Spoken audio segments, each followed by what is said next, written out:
That's been our conversation at the middle school, just exactly what Dave's talking about, is putting some more teeth into things. We feel suspensions don't do it. We feel it's the after-school time that puts teeth into things for our students. School, then that's when the hard thing for us at the middle school is kids who don't have transportation. So, for example, a kid who's in Wall Lake is at the middle school. We want to keep them after school. Call the parents, say, Jimmy did this. So, well, we always get the parents involved. However, the parent might, we've had the conversation with parents of, I ain't coming up to get Jimmy, how are you getting him home?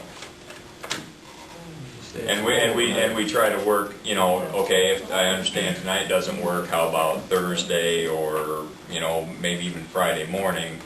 No, you ain't doing that. You're going to have to provide my kid transportation home. So then the school ends up, you know, we've got to make a decision. Are we going to pay for the transportation on that, or are we going to do a suspension, or how are we going to go about that? I went through that with Denny parents too. when you have an in-school suspension, but if you detain the kid after school, now you start rankling parents. Mm-hmm. Well, the issue then, if you really talk about push and shove, so I say as the principal, you know what, but he's still going to stay, or she's still going to stay. There's nothing worse as a principal to let that kid out of suspension and not know how they're going to get home.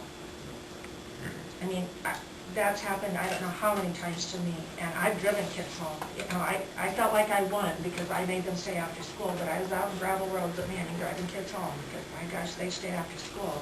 And I think their parents were probably thinking, well, aha, we won because she had to bring him home. But I could not live with the fact that that kid was going to be sitting on the front steps of school at 8 o'clock that night because it's a push and shove match between the parent and me. And Maybe if it was longer, the issue that I had when I he's precious, really. It was 10 minutes after school, which was just enough time to miss the bus. So, I mean, to me, 10 minutes was like, I mean, you're punishing the parent more, I think, than the child. In a situation like that one specifically, I don't think that was worth it. No. However, you know, we're not in the practice of giving 10-minute detentions. Right. That's a Well, I was different going to say, make it 2 hours. sometimes what we can do is we can hook up with an activity bus. Don't. So it's going to happen on a Tuesday night, and there's junior Right. high football and junior high Right. volleyball practice going on. So this kid's going to stay after school and then ride the bus back to Lakeview, okay? Which means if you live in Wall Lake, you still got to figure out that we can get them part way back. And parents tend to be a little more about that deal. But it's hard.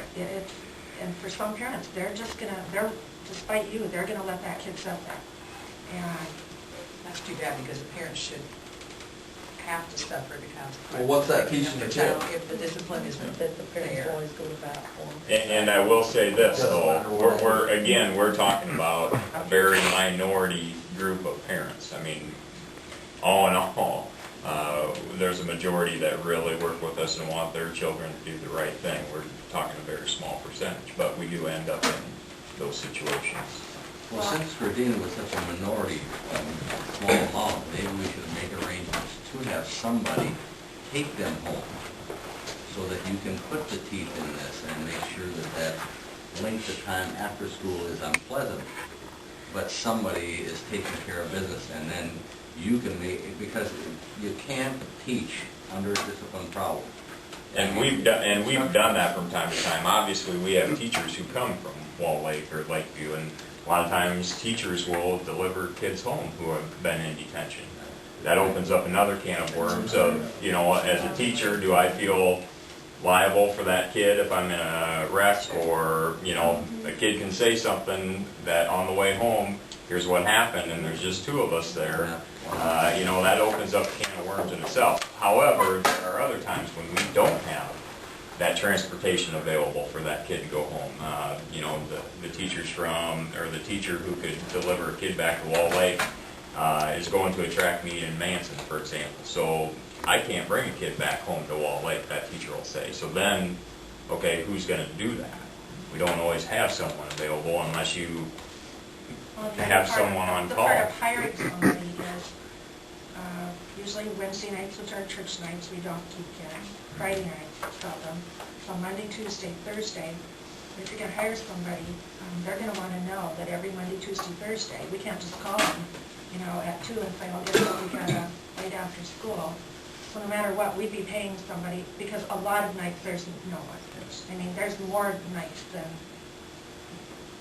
not that there are no kids in suspension. Does the middle school have lunchtime detention in the lunchroom? No, they go to the office to eat. However, we don't, in talking, we've had some long conversations about that with our PBS team. We don't feel that that's very effective. So, when I was in school, the lunchtime, stop it, detention, you know, you had all the tables over here at the kids, and then everybody else was like in a cubicle facing the wall up against this wall. And we actually had to go there, which was more humiliating than having to go to the principal's office. So, like, an after-school detention for an hour would be the equivalent of 5 lunchroom detentions in the lunchroom. So, I mean, would that be something that we could do? I'd run that by my PBS team and see how effective that, you know, if they feel that that would be. And that would solve some transportation problems. But what you're saying to us, I think, that needs to go back to like a team then, is we'd like there to be, the top end to be longer as a possibility. Because what I don't think we want to do tonight is sit here and go through every one of these things. And because we're not prepared at 5 till 8 to do that. But what you're asking for is, I think your word was more teeth or something. Is that what, as a group, is that what you're wanting to have the principals look at? Whatever consequences you create, you want to make sure it's manageable too. You don't want to have some monster that's hard to maintain too. I mean, that's discussions we have with our student BLT, or with our high school BLT is, you know, any policy we put forward, is it manageable too? Can you consistently enforce it and make sure that you do that? You know, and that's a big issue when it comes with discipline code, that isn't manageable. You're right. We want to make sure that they understand these are the consequences. This is what you did. This is the consequence you're going to be facing, and make sure that you can follow through with that. You know, and that you can manage that policy too. Because sometimes that's hard. I mean, as a building principal, sometimes you've got Johnny, Susie, Sally, Billy, everybody's rolling in. You're just trying to keep up with the flood sometimes. Denny and Mike. Yeah, Denny, Mike, Barb. Usually not me, but you know, that type of thing too. So, but I definitely understand what you guys are saying. So when you do have, like, under, on page 21, when you do have half day of any suspension, what happens then? Where does that child go? Into that room next to the office? Yes, for the middle school, that's where that child goes. However, there's, like Dave said, there's confidential conversations that the secretary's taking a phone call of Jimmy's sick and kid right next door is hearing a little bit of that conversation. When you talk about, you know, first offense, second offense, is that like the referral? I mean, like what referral would be first offense? Yeah. Not necessarily, well, we don't, our level 1 at the elementary school is the teachers take care of level 1 referrals. Unless this kid gets 5, 6 of them, which we don't have. Teachers will usually take care of level 1s. I will get involved in level 2s, and that's the way we do that. But in the middle school, high school, a referral is an I offense. can't speak to that, because I... Yeah, that's a what first you're offense. asking. Usually the teacher does take care of the consequence with that. Okay. But, you know, the kids will say that, well, you report so many referrals, so I can look at that as, Yes. I don't know if that was ever explained in the handbook, that that's the same term. So all you're asking, Dave, is that we out all of the offenses up to 180 minutes to give them